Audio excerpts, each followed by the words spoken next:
Fazer contato com o professor da Faculdade de Economia da Universidade Federal da Bahia, o Wallace Moreira. Bom dia, Wallace. Bom dia, Glauco, tudo bom? Deixa eu Tudo só dar um ajuste aqui, cara, no meu suporte, que eu tive tranquilo? um pequeno problema técnico, cara. Opa, tranquilo, Wallace. A gente vai aqui, isso Peço daí desculpa aí a todos. que é o típico problema da pandemia, né? Às vezes a gente está ali preparando É, justamente uma transmissão e acaba. Mas agora já está pronto, ajustado, Wallace. Tudo bom? já. Tudo bom? A gente sempre fala, né? Tudo bom dentro desse Tudo bem. contexto? Isso, exato. Wallace, da última vez que a gente conversou aqui no Jornal Brasil Atual, a gente ia entrar num assunto que é, inclusive, uma das suas especialidades, que é o modelo econômico da Coreia do Sul, que, inclusive, aí foi bem recomendada pela própria OCDE, que elogiou o New Deal, né, o programa ali que, na verdade, está não só ativando a economia sul-coreana, como também aí gerando, criando empregos. Eu queria que você falasse um pouco mais desse modelo da Coreia do Sul e como ela está enfrentando, inclusive, esse período da pandemia. A Coreia do Sul, Glauco, tem sido uma experiência extremamente exitosa e importante, né, no debate em relação à economia internacional e, particularmente, em relação ao combate ao Covid, por duas dimensões, tanto do ponto de vista sanitário, né, a Coreia do Sul foi um dos países mais exitosos no combate ao Covid desde o princípio, né, na Ásia. É importante a gente lembrar que na Ásia, o processo do impacto do Covid, ele se dá já no início de janeiro, fevereiro, com a China em Wuhan, e atingindo ali, né, outras regiões asiáticas, em particular a Coreia do Sul, pelo forte contato que eles têm, né, de trocas comerciais, relações diplomáticas. E a outra dimensão, para surpresa de muitos, por que eu digo surpresa de muitos? Pela trajetória recente da Coreia do Sul, e é isso que eu vou tentar mostrar um pouco, né? Do ponto de vista econômico, né? Por que isso é importante? Porque a Coreia do Sul é um país que sempre foi marcado desde os anos 60, né? A partir dos anos 60, após fim da colonização japonesa e de intervenção norte-americana na economia, na economia coreana, por grandes projetos de desenvolvimento. Então, para a gente que é brasileiro, né, para nós, entender um país que vive em função de projeto, de planejamento, é muito interessante, é muito importante. Então, entre os anos 60 até os anos 80, a Coreia do Sul teve 5 planos quinquenais com o presidente Park, né? De 1962 a 66, o primeiro plano quinquenal, e aí até os anos 80 foram 5 planos quinquenais com o objetivo de promover um forte desenvolvimento econômico do país, uma profunda transformação estrutural que foi o que tornou a Coreia do Sul. Se a gente sair perguntando para as pessoas quem é a Coreia do Sul, geralmente as pessoas vão sempre lembrar da Hyundai, da LG, né, da Samsung, principalmente, que é a maior multinacional sul-coreana. Só que a partir dos anos 90, em particular ali no início dos anos 90, a Coreia do Sul começou a fazer uma coisa que nós fizemos aqui, que foram as reformas liberais, ou que nós chamamos de neoliberais. Né? Qual foi o resultado dessas reformas neoliberais na Coreia do Sul? Por isso que isso é interessante a gente ver. Foi a crise da Ásia de 1997. Para o nosso público entender, tinha as mesmas características da crise, Glauco, que o Brasil entrou em 1999 no governo do Fernando Henrique. Ou seja, todos os países que fizeram as reformas neoliberais, eles entraram em crise, porque é um modelo, né, que está sendo feito hoje, por isso que é importante a gente pontuar muito isso, e que está sendo feito hoje pelo governo do Bolsonaro, na figura do Paulo Guedes, que é um cidadão que veio do sistema financeiro. Então a Coreia do Sul caiu na armadilha, né, do discurso do Banco Mundial, do FMI na época, de fazer as reformas e se deixar levar por esse modelo. Qual foi a consequência disso? A crise de 97. Tanto é que em 1998, 99, a crise na Coreia tem uma queda do PIB de menos 5,3%. E aí eles recuperam no ano posterior, isso que é um crescimento em V, de fato, de 11,5%. Um crescimento extraordinário. Só que veja, Glauco, quais foram as consequências, né? Aí eu estou contextualizando para entender a profundidade e a importância desse plano deles. É que o mercado de trabalho sul-coreano também passou por reformas trabalhistas, as mesmas que nós fizemos aqui. Então, a taxa de desemprego na Coreia começou a aumentar muito e aumentar para os padrões deles, né? De 4,5%, 5%, que para eles já é muito alta. essa taxa de desemprego. E o PIB crescendo pouco. Aí tem uma característica que está acontecendo aqui no nosso mercado de trabalho que aconteceu na Coreia. Primeiro, desemprego entre os jovens muito alto, em torno de 26%, 27%. E segundo, o emprego do tal autônomo, do microempreendedor, né, das MEIs, que aqui no Brasil também domingo saiu uma reportagem sobre isso, chegou a 34%, 38% da população não tinha vínculo empregatício. Quando o presidente atual, o presidente Moon, que é uma figura democrática, desenvolvimentista, né, isso é importante que se diga, e eu estou falando de desenvolvimentista não no sentido do que alguns jornalistas vêm fazendo no Brasil, né, atribuindo a figura do Bolsonaro um ser nacionalista que não é.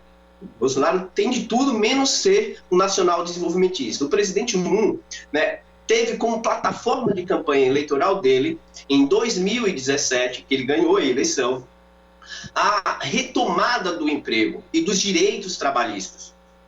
Quando surge a crise de 1900, ou do Covid, quando surge essa crise, o presidente Moon ele vai divulgar, né, além de toda a política de combate ao Covid, de isolamento social, de um volume de testes inimaginável, né, ele vai também anunciar um plano econômico chamado, né, de New Deal coreano. O que é esse plano? É um plano de um volume de investimento de 160 trilhões de wones, né, que equivale aí a 133 bilhões de dólares, 10% do PIB sul-coreano, para investir, né, nos pilares da economia coreana, que é a economia da inovação digital e na sustentabilidade, o mais importante de tudo, Cláudio, o mais importante, criar 1.900.000 de empregos nesses próximos 5 anos.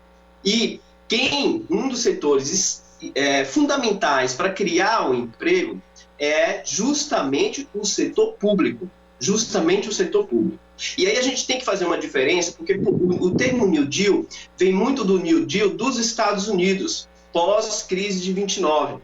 Só que, veja, tem uma diferença básica, porque o New Deal nos Estados Unidos, pós-crise 29, inspirado pelo pensamento keynesiano, né, ele basicamente estava estruturado em grandes projetos de construção. O New Deal sul-coreano, ele tem como objetivo criar uma infraestrutura, né, ecológica de desenvolvimento sustentável e, ao mesmo tempo, promover um profundo processo de transformação na economia digital, ou seja, colocando a Coreia do Sul na fronteira tecnológica do desenvolvimento dentro da economia mundial e levando em consideração a lógica, a ideia da sustentabilidade, de um desenvolvimento inclusivo do ponto de vista social e um desenvolvimento sustentável do ponto de vista ambiental.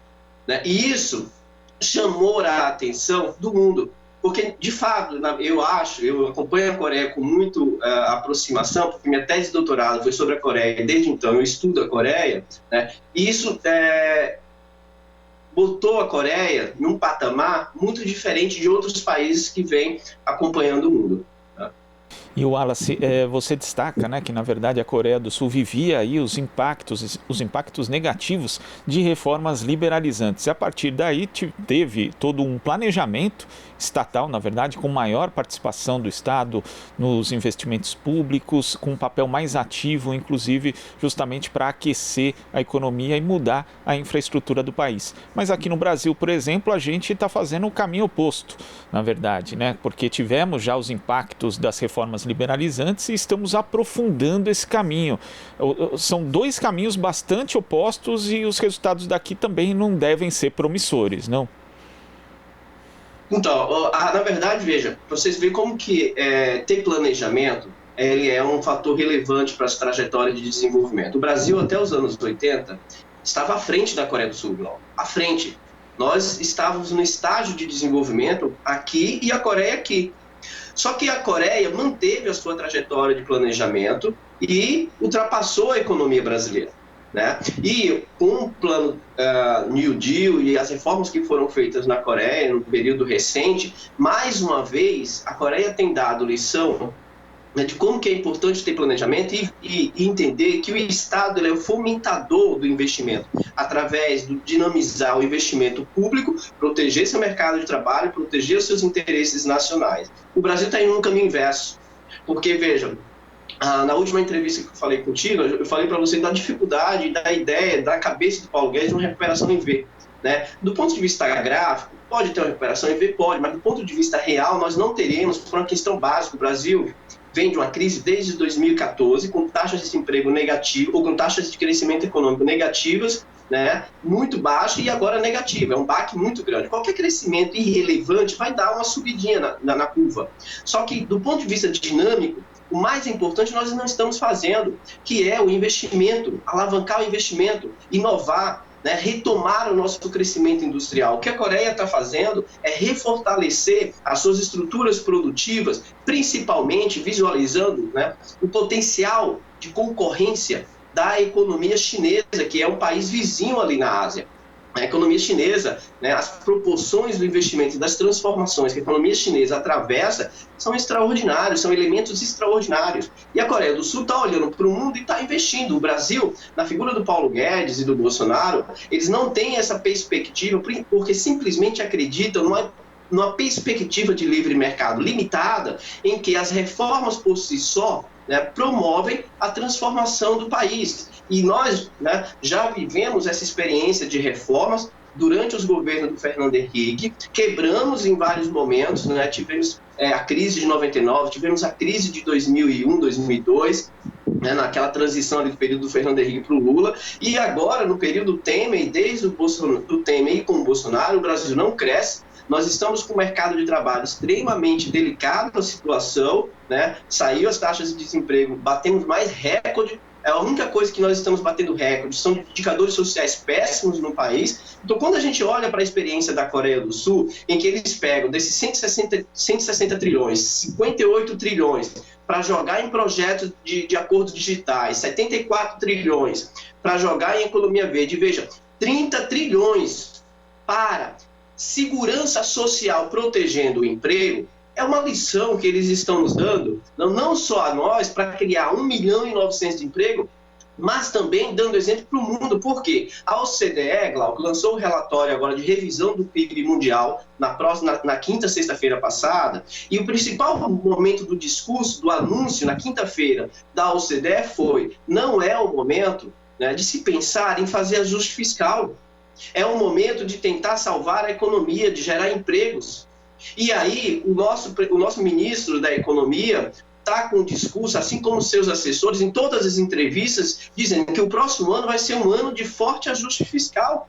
Nós estamos remando contra a maré, o mundo está em uma outra dimensão. E, ao mesmo tempo, os nossos economistas de mercado, eu boto entre aspas, porque quem é essas pessoas que compõem o mercado? É a classe trabalhadora, salariada, que está desempregada? Não é. Então, a gente tem que se perguntar quem são essas pessoas que acham que no próximo ano tem que fazer ajuste fiscal, entendeu? E aí, veja, a Coreia, nesse sentido, ela dá uma lição, Glauco, só para te dar um dado. Quando a Coreia começou a implementar o New Deal, muita gente da grande imprensa sul-coreana, que é muito similar ao que acontece aqui no Brasil, fez crítica ao presidente. Só que os resultados, eles vêm surgindo. É óbvio que a gente ainda está, né, acontecendo. Vamos esperar mais um tempo para a gente poder analisar. Mas os resultados já vêm acontecendo. E qual é o resultado? Quais são os resultados disso? Primeiro, a OCDE fez uma projeção de que a Coreia do Sul vai sair da 12ª posição em termos de PIB na economia mundial para a 9ª posição. Sabe quem é que está na 9ª posição, que vai cair para a 12ª? É o Brasil. É o Brasil. E aí, a própria OCDE fez um relatório de 150 páginas, para dizer ao mundo, né, que o New Deal coreano é um exemplo de como o mundo tem que sair da crise. Aí você pega o governo brasileiro, né, e os seus economistas de mercado com uma visão limitada, pensando, né, nos seus interesses rentistas, com um discurso de ajuste fiscal. Veja, desse 1.900.000 empregos que a Coreia está gerando, 1 milhão, Glauco, 1 milhão é criado no setor público. O setor público está criando, principalmente para combater o desemprego entre os jovens. Os outros 900 milhões de empregos está sendo criado nas empresas privadas com subsídio do governo. E enquanto isso, o Paulo Guedes e o presidente da República, Bolsonaro, estão reduzindo o auxílio de R$600 para R$300 em uma economia que a inflação de alimentos está aumentando, como todos nós estamos vendo, com a questão do arroz público, uma questão de debilidade da política pública brasileira pela falta de estoque. Saiu uma reportagem na Folha de domingo só sobre isso, né? A queda do estoque foi de 98% no Brasil, impactando no preço dos alimentos, e, ao mesmo tempo, o desemprego se elevando. Então, qual é a perspectiva que nós temos para o nosso país? E aí, quando a gente olha para um país como a Coreia, né, isso nos mostra que nós estamos em um caminho equivocado. Estamos num caminho equivocado. Um outro elemento que eu queria só acentuar é que, na Coreia do Sul, historicamente sempre houve uma parceria entre empresas e governo, que é a chamada chaebols, né, sul-coreanas, que são a Hyundai, a LG, a Sky. Veja, nessa retomada de planejamento na Coreia, com o presidente Moon, essas empresas, todas elas estão também incluídas nesse projeto, né? No dia do anúncio do New Deal sul-coreano, a Hyundai, o presidente da Hyundai estava lá dizendo que estava de mãos dadas com o governo para alavancar a economia sul-coreana. Pergunta, seria possível isso no Brasil com o discurso moralista e punitivo da Lava Jato? De quebrar, como fez aqui no Brasil, de quebrar cadeias produtivas atendendo quais interesses? Se eu perguntar quais foram os interesses atendidos com a quebra da cadeia produtiva de construção civil, da Petrobras, o que está acontecendo no país, Cláudio? Entende? E nesse aspecto, Wallace, quando você cita essas grandes companhias, a Coreia do Sul adota então uma espécie de política de campeões nacionais, como foi adotada aqui no Brasil durante um período. Essas indústrias, elas são importantes justamente para induzir o crescimento, o desenvolvimento econômico. Dá para comparar o que foi feito no Brasil com o que está sendo feito na Coreia? É um pouco diferente, Glauco, porque a trajetória é um pouco, mas assim, veja, tem algumas características diferentes. Porque na Coreia do Sul, quem são os chaebols? Para as pessoas saberem como é que essas empresas surgiram. Essas empresas não foi o mercado que criou. Quem criou essas empresas foi o Estado, Glauco. O Estado, a partir de 1962, quando o presidente Park assume o poder, ele vai escolher famílias sul-coreanas e vai dizer assim, olha, eu quero que você crie tal empresa, você vai criar essa empresa e nós vamos nos aliar para tornar a Coreia uma nação potente. Foi isso. É óbvio, eu estou resumindo aqui, mas foi uma aliança, né, feita entre o governo sul-coreano com o presidente Park a partir de 1962, em que ele disse, olha, eu vou montar toda uma estrutura de subsídios, incentivos fiscais, reserva de mercado, vou proteger vocês da concorrência internacional até vocês amadurecerem para depois vocês irem para o mundo. E foi isso que aconteceu nos 5 planos quinquenais. Então, historicamente, a Coreia tem uma trajetória de desenvolvimento de aliança forte entre setor privado e público, entende? Só que lá tem uma diferença, né, que é a trajetória que teve até os anos 80 de benefícios e punições, né, que é o que o pessoal se convencionou chamar de grandes campeãs nacionais. Porque o governo dava, mas estabelecia metas de produção, metas de empregos, metas de exportações, metas de inovação, meta de conteúdo nacional. E à medida em que essas empresas não cumpriam esses objetivos, muitas delas, Glauco, muitas foram fechadas, foram incorporadas a outras empresas. Então tinha punição para aquelas empresas que não cumpriam os objetivos estabelecidos pelo governo nos 5 planos quinquenais. A Hyundai, por exemplo, é um exemplo disso. A indústria automobilística sul-coreana foi criada pelo Estado, Glauco, né? E hoje não existe mais essa política de punição, mas existe a política de metas em que as empresas elas assumem a responsabilidade de cumprir essas. No Brasil, né, os estudos que tentam fazer essas comparações na nossa trajetória de desenvolvimento. No período mais recente, foi o que você falou, quando o BNDES, né, alavancou o investimento, veja que o volume de desembolso do BNDES no final de 2002 era de 40 bilhões. Durante os governos do PT, na tentativa de fortalecer essas cadeias produtivas e colocar o Brasil em outro patamar, né, com todas as críticas que nós possamos fazer, Glauco, sempre eu faço essa ressalva, não estou dizendo que foi um governo perfeito, mas foi um governo que tentou, né, alguns elementos de políticas industriais que são importantes ser reconhecidas, né? O volume de desembolso do BNDES chegou a 180 bilhões, tentando alavancar estruturas produtivas no país, né? E, lamentavelmente, depois de 2016, a tendência do BNDES e dessa aliança é de descendência. E quando você pega empresários brasileiros, e aí uma compreensão do papel da nossa burguesia é algo também extremamente complexo, entender por quê. Né? Por isso que o GCE ele é muito feliz nas análises dele sobre as obras dele do Elite e do Atraso, né? Porque é impressionante como que a nossa elite, que é uma outra questão, que é o princípio da identidade nacional, né? Como que a nossa elite ela não compra esse processo de desenvolvimento de caráter nacional. Eu orientei uma dissertação de mestrado, né, uns 2, 3 anos atrás, em que o principal argumento que nós utilizamos para entender esse processo de rompimento com trajetória de desenvolvimento nacional, que seria esse princípio, Glauco, de desenvolver forças produtivas nacionais, é que a nossa elite ela é interna, mas ela não é nacional. E isso é um fator que dificulta muito um projeto de caráter nacional de desenvolvimento. Porque para ele existir, na minha concepção, tem que ter uma aliança entre Estado e a burguesia. O problema é quando a burguesia ela não compra esse projeto, quando a nossa burguesia aceita um governo subordinado aos interesses internacionais ao ponto de quebrar a cadeia agora do etanol para favorecer os interesses dos Estados Unidos.